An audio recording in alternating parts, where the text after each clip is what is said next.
বামাচরণের গুপ্তধন প্রাপ্তি। বিভূতিভূষণ বন্দ্যোপাধ্যায়।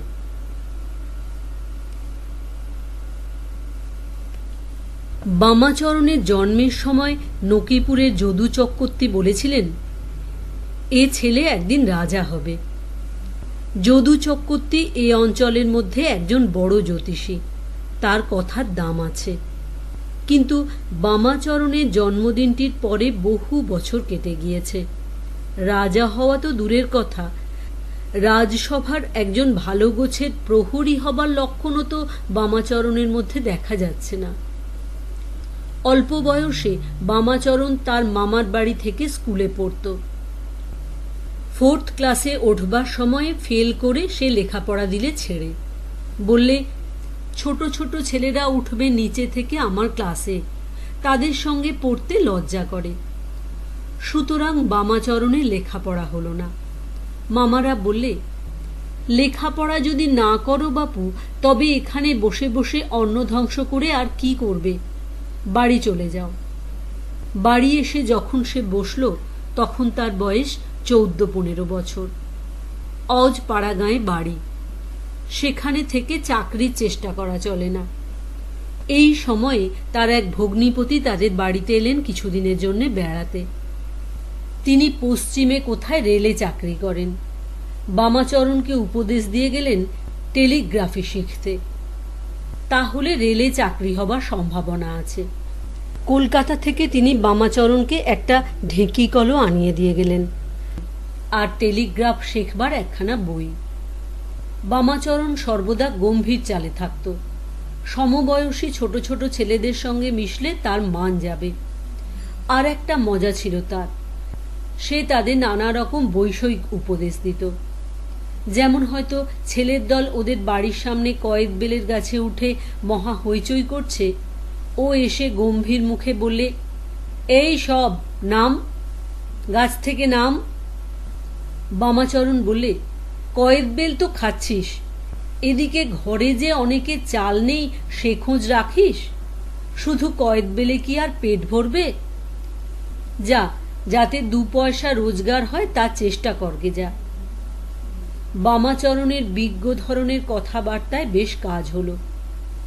পাড়াগাঁ জায়গা, সকলেরই অবস্থা অল্প বিস্তর খারাপ। প্রত্যেক ছেলেই জানে যে তার বাপ মার অবস্থা ভালো নয়। অতএব বামাচরণের কথায় অনেকেরই মনের মধ্যে কোথায় ঘা লাগলো। তারা মাথা নিচু করে যে যার বাড়ি চলে গেল।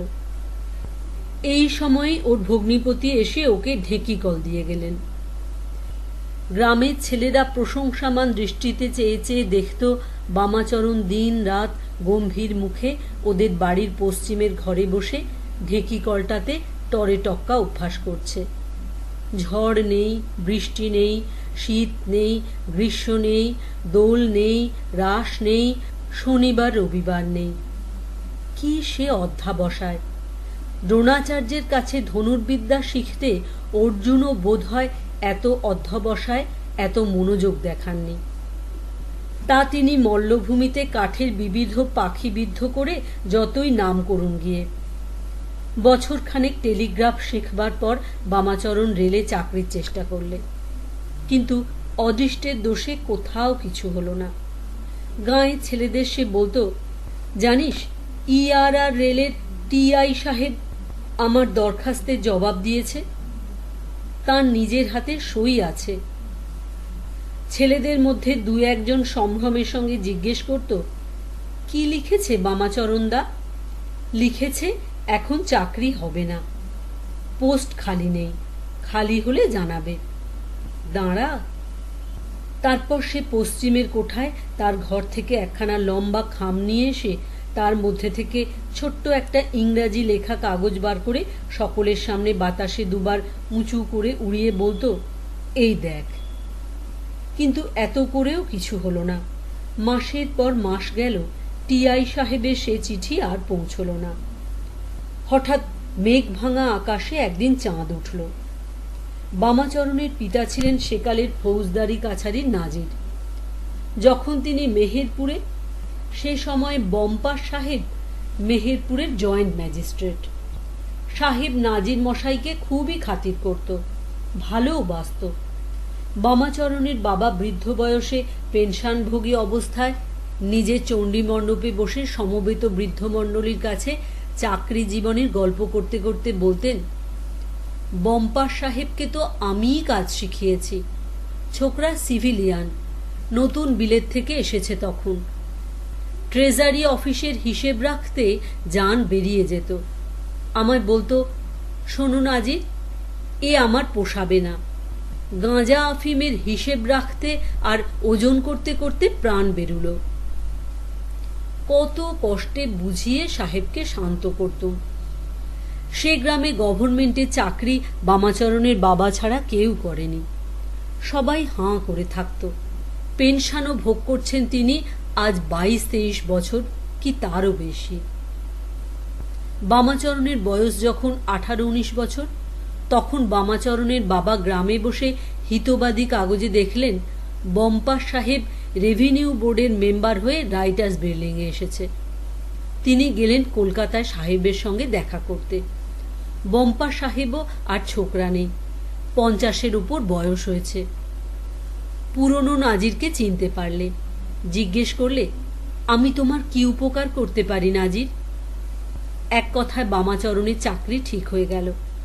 খুলনায় সার্ভে ক্যাম্প পড়েছে, জমি জরিপ হচ্ছে। বামাচরণের বাবা একগাল হেসে সকলকে কথাটা জানালেন। বামাচরণের বাড়িতে সত্যনারায়ণের সিন্নি দেওয়া হলো। গাঁয়ের প্রতিবেশীরা যখন প্রসাদ খাচ্ছে ভিতরের ঘরের বারান্দায় বসে, তখন বামাচরণের বাবা সবিস্তারে তাদের সামনে তাঁর রাইটার্স বিল্ডিংয়ে গিয়ে সাহেবের সঙ্গে দেখা করার বৃত্তান্ত বর্ণনা করছিলেন। সাহেব বললে, নাজির, তোমার ছেলে যদি এন্ট্রান্স পাশ করত, তবে আমি ওকে সাব ডেপুটি করে দিয়ে যেতাম আজ। বামাচরণ চাকরি করতে গেলে সঙ্গে তার বৃদ্ধ পিতা গেলেন। কারণ বামাচরণের মা বললেন, ছেলেকে অত দূর দেশে একলা তিনি পাঠাতে পারবেন না। আবার সেই অদৃষ্ট এসে বাধা দিলে। মাস দুইয়ের মধ্যে বামাচরণের বাবা ছেলেকে সঙ্গে নিয়ে বাড়ি এলেন।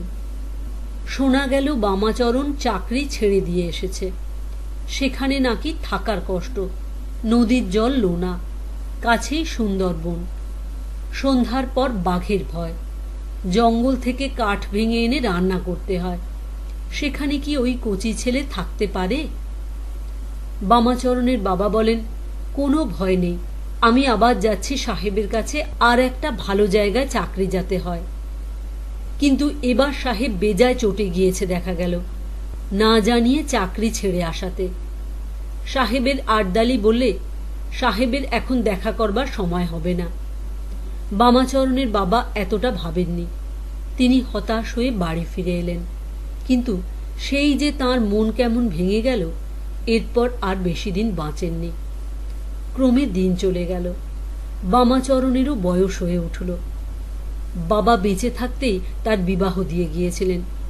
2-1টি ছেলে পুলেও হলো। গ্রামে যেসব ছোট ছোট ছেলেদের বামাচরণ গম্ভীর মুখে উপদেশ দিয়ে বেড়াত, তাদের মধ্যে অনেকে এখন বিদেশে বেরিয়ে ভালো লেখাপড়া শিখেছে। 2-1জন ভালো চাকরিও পেয়েছে। বাপের পেনশনের টাকায় সংসার একরকম চলত। বাপের মৃত্যুর পর বড় সংসার ঘাড়ে পড়াতে বামাচরণ চোখে অন্ধকার দেখলে। নিজের ছেলে মেয়ে 2-3টি, এক বিধবা ভগ্নী বাড়িতে, তারও 2-3টি ছেলে মেয়ে, বৃদ্ধা মা, অনেকগুলি পুষ্যি খেতে। চলে কিসে এতগুলো প্রাণীর? এই সব কথাই সে ভাবছিল আজ নদীর ধারে বড় ভাঙনের চটকা গাছতলায় মাছ ধরতে বসে। বেলা পড়ে এসেছে। কচুরিপানার দামগুলো উজান মুখে চলেছে। বোধহয় জোয়ার এলো। সামনের চটকা গাছটায় রোদ রাঙা হয়ে আসছে। রোজ এইখানটিতে বামাচরণ মাছ ধরতে আসে। তাদের গ্রাম থেকে প্রায় 1.5 মাইল দূরে নদীর বাঁকের মুখে। জায়গাটা চারিদিকে নির্জন।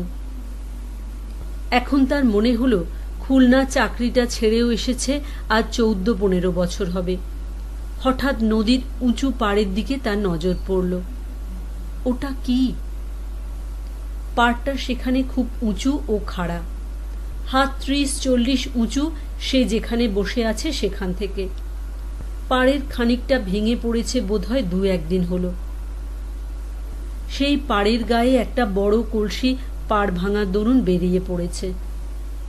অর্ধেকটা দেখা যাচ্ছে, বাকি অর্ধেকটা মাটির মধ্যে পোঁতা। বামাচরণে চট করে মনে পড়ে গেল সে গ্রামের বুড়োদের মুখে শুনেছে এই বাঁকের মুখে আগে, বহুকাল আগে, খুব সমৃদ্ধ গোয়ালাদের গ্রাম ছিল। অনেক লোকের বাস ছিল। কলসিটা জমির ওপর থেকে হাত 4-5 নিচে পোঁতা অবস্থায় রয়েছে। সেকালে লোকে কলসি করে টাকা পুঁতে রেখে দিত। এ নিশ্চয়ই টাকার কলসি। বামাচরণ এদিক ওদিক চেয়ে দেখলে আর কেউ কাছাকাছি আছে কিনা। স্থানটা নির্জন, অন্য লোক এদিকে আসে না। কলসিটা আর কেউ দেখেনি নিশ্চয়। তাছাড়া মোটে কাল রাত্রে এই পাড় ভেঙেছে। কে আর লক্ষ্য করেছে এই কানা ভাঙা কলসি? কেই তারপর এসেছে এদিকে? অবশ্য নৌকো থেকে দেখা যাওয়ার কথা, কিন্তু জেলে ডিঙি এত দূরে আসে না। গাঁ থেকে ওই কদমতলা পর্যন্ত তাদের দৌড়। এত দূরে কেউ কোমর জাল পাতে না। বামাচরণ সেখানে আর দাঁড়ালে না, ছিপ গুটিয়ে উঠে বাড়ির দিকে রওনা হলো। তাকে এখানে কেউ না দেখে ফেলে। বাড়িতে এসে সে ভাবতে বসল, এখন সে কি করবে। আজ রাত্রেই অবশ্য কলসিটা তুলে আনতেই হবে, কিন্তু একা সে কি করে পারবে? জমির ওপর থেকে খোঁড়া অসম্ভব। যদি শাবলের ঘায়ে কলসিটা নদীগর্ভে পড়ে যায়, তাহলে স্রোতের মুখে হয়তো কোথায় ভেসে চলে যাবে, নয়তো ডুবে যাবে। তা নয়, নিচে থেকে মই লাগিয়ে উঠতে হবে কলসি পর্যন্ত। তারপর সন্তর্পণে খুঁড়ে কলসি বার করতে হবে। তাতে অন্তত 2 জন লোকের দরকার। মই নিচে থেকে একজন ধরে থাকা চাই। কলসি নামাবার সময়ে সাহায্য পাওয়া দরকার। অনেক ভাবনা চিন্তার পরে বামাচরণ বড় ছেলে নিতাইকে সঙ্গে নেওয়া ঠিক করলে। নিতাই এই 12 বছরে পড়েছে, গ্রাম্য স্কুলে পড়ে। খেলাধুলায় খুব পটু আর সাহসীও বটে। বামাচরণ ছেলেকে বললে, তোর মাকে বলিস নে, রাত্রিরে যাবি আমার সঙ্গে এক জায়গায়। পিতা পুত্রে মই, শাবল, একগাছা শক্ত দড়ি নিয়ে রাত দুপুরের পরে নদীর ধারে চটকা গাছটার তলায় এসে দাঁড়ালো। বুকের মধ্যে ঢিপ ঢিপ করছে বামাচরণের। কি জানি কি হয়। বামাচরণের ছেলে কিছুই জানে না কি ব্যাপার। বাবার কথায় সে এসেছে। কেন এসেছে তার বাবা তাকে বলেনি, কিন্তু সে জিনিসটা খানিকটা আন্দাজ করে নিয়েছিল। নিশ্চয় জেলেরা কোথাও জলের ভিতর বাঁশের ঘুনিতে বড় মাছ জিইয়ে রেখেছে। সেই মাছ চুরি করতে তার বাবা তাকে সঙ্গে করে এনেছে। কিন্তু মই কি হবে? জায়গাটা দেখেও সে অবাক হয়ে গেল। বাবাকে বললে, বাবা, এত দূরে তো জেলেরা কোমর ফেলে না, এ তো চটকাতলার বাঁক। তার বাবা ওর মুখের দিকে চেয়ে বললে, জেলেদের সঙ্গে আমাদের কি দরকার, নে মইটা এখানে বেশ করে লাগা। অতি কষ্টে বামাচরণ মই বেয়ে উপরে উঠল। নিতাই খুব অবাক হয়ে গিয়েছে। পাড়ের ওপর মই দিয়ে কি হবে, কি আছে ওখানে? সে একটু হতাশও যে না হয়েছে এমন নয়। বড় মাছ নয়, তাহলে হয়তো বাবা কোনো ওষুধের শেকড় কি মুথো ঘাসের শেকড় তুলতে এসেছে। অনেক সময় রাত্রেই ওষুধের গাছ তুলতে হয় সে জানে। তার ভয়ও হচ্ছিল। চারিদিকে অন্ধকার। নদীর জলে ছলাৎ ছলাৎ শব্দ হচ্ছে ডাঙায় ছোট ছোট ঢেউ লেগে। এখানে ভূতের উপদ্রবের কথা অনেকে বলে। শ্মশান এখান থেকে খুব বেশি দূরে নয়। নিতাইয়ের গাটা ছমছম করে উঠল। তার বাবা উপরে গিয়ে পাড়ের গা খুঁড়তে লাগলো। সে নিচে থেকে অন্ধকারে তেমন কিছু দেখতে পাচ্ছে না বাবা কি খুঁড়ছে। একবার সে বললে, কি বাবা, মুথোর শেকড়? বামাচরণ চাপা গলায় বললে, আহ, চুপ কর না, মই ধরে থাক, তোর সে কথায় দরকার কি? নিতাই চুপ করে রইল। কিন্তু ওষুধ খুঁড়তেও কি এত সময় লাগে? সে অন্ধকারের মধ্যেই মইয়ের নিচে একা দাঁড়িয়ে অত্যন্ত অশান্তি বোধ করছিল। বাবার ভয়ে কিছু বলতেও পারছে না। অবশেষে অতি কষ্টে ভারী ও কালো একটা কলসি নিয়ে বামাচরণ মই থেকে নামল। নিতাই অবাক হয়ে বললে, কি বাবা এতে? চুপ কর না, কেবল চেঁচামেচি, তোর সব কথায় কি দরকার? শাবল আর মইটা নিতে পারবি একলা? কেউ না দেখে এজন্য বামাচরণ বাঁশবনের পথ দিয়ে চলল। বেশি রাত্রে গ্রামের চৌকিদার পাহারা দিতে বার হয়। কি জানি যদি সে এ অবস্থায় হঠাৎ চৌকিদারের সামনে পড়ে যায়। বামাচরণের বুকের মধ্যে ঢিপঢিপ করছে। কলসিটা বেজায় ভারী, নিশ্চয়ই কোনো জিনিসে ভর্তি। কলসির মুখটা একখানা পাথরের ছোট খুঁড়ি দিয়ে চাপা ছিল। বহুদিন মাটির মধ্যে থাকার দরুন সেটা এমন দারুণ এঁটে গিয়েছে যে অস্ত্র দিয়ে চার না দিলে খোলা যাবে না। বাড়ি পৌঁছেই বামাচরণ বাইরের দরজা বন্ধ করে দিলে। স্ত্রীকে বললে, একটা আলো নিয়ে এসো তো। ওর আর বিলম্ব সইছে না, এক্ষুনি সে কলসিটার মুখ খুলে দেখবে। নিতাইয়ের মা একটা কাজ ভাঙা সেকেলে হিংসের লণ্ঠন নিয়ে উঁচু করে ধরলে। বিস্ময় সুরে বললে, কলসিতে কি? মরার কলসির মতো দেখতে। ওটাকে আনলে কোথা থেকে গো? অধীর কৌতূহলে ও আগ্রহে বামাচরণ শাবলের এক ঘা দিয়ে কলসিটা ফাটিয়ে ফেললে। সঙ্গে সঙ্গে কালো আলকাতরার মতো কি একটা দুর্গন্ধ পদার্থ মেঝেময় ছত্রাকার হয়ে ছড়িয়ে পড়ল। নিতাইয়ের মা অবাক। স্বামী পাগল হয়ে গেল নাকি পয়সার দুর্ভাবনায় এতদিন পরে? রাত দুপুরে কিসের একটা কলসি কোথা থেকে উঠিয়ে এনে কি কাণ্ড বাঁধালে দেখো তো। বামাচরণ মাথায় হাত দিয়ে বসে পড়ল। এত কষ্ট তবে সব বৃথা? রূপোর গুঁড়ো এতটুকু নেই কলসিটাতে। কোথায় এক কলসি টাকা বা মোহর, আর তার বদলে এগুলো কি কালো কালো। অদৃষ্ট একেই বলে। সারা রাত্রি বামাচরণের ঘুম হল না। সত্যি তার অদৃষ্ট ভালো নয়। এমন জায়গায় পোঁতা কলসি পেয়েও তার মধ্যে থেকে বেরুলো কালো আলকাতরা। না হলে বম্পার সাহেবের দেওয়া এমন চাকরি সে ছেড়ে দিয়ে আসে? পেয়ে হারানোই তার অদৃষ্ট। পরদিন সকালে লোকজনকে আলকাতরার মতো জিনিসটা দেখাতে কেউ কিছু বলতে পারে না। অবশেষে মামুদপুরের বাজারের বুড়ো কবিরাজ মশায় দেখে বললেন, এ পুরনো ঘি, বহুকালের পুরনো ঘি। কতটা আছে? এর দাম খুব, বিক্রি করবে? কলকাতায় বউবাজারের সেনেদের দোকানে পেলেই নেবে। বুড়ো কবিরাজকে সঙ্গে নিয়ে বামাচরণ কলকাতায় এলো। বউবাজারের সেনেদের মস্ত কবিরাজি দোকান। সারা ভারতবর্ষ কেন, পৃথিবীর সঙ্গে তাদের কারবার। ঘি দেখে তারা বললে, হ্যাঁ, জিনিসটা খুবই ভালো, অন্তত 200 বছরের পুরনো। তোমাদের ঘরে ছিল? বামাচরণ সংক্ষেপে কলসি প্রাপ্তির কথা বর্ণনা করলে। তারপর দরদস্তুর চলল। ওরা 7 টাকার বেশি দিতে রাজি নয়। তারপর উঠল 10 টাকায়, তার বেশি কিছুতেই নয়। বুড়ো কবিরাজকে সঙ্গে না আনলে কিন্তু বামাচরণ 2 টাকা সেরেই জিনিসটা দিয়ে ফেলত। একজন হিন্দুস্থানি ভদ্রলোক অনেকক্ষণ থেকে ওদের কথাবার্তা শুনছিলেন। তিনি উঠে এসে বুড়ো কবিরাজকে বাইরে নিয়ে গিয়ে বললেন, আমি খয়রাগড়ের রাজার ম্যানেজার। আমি আপনাদের কথাবার্তা এতক্ষণ শুনছিলাম।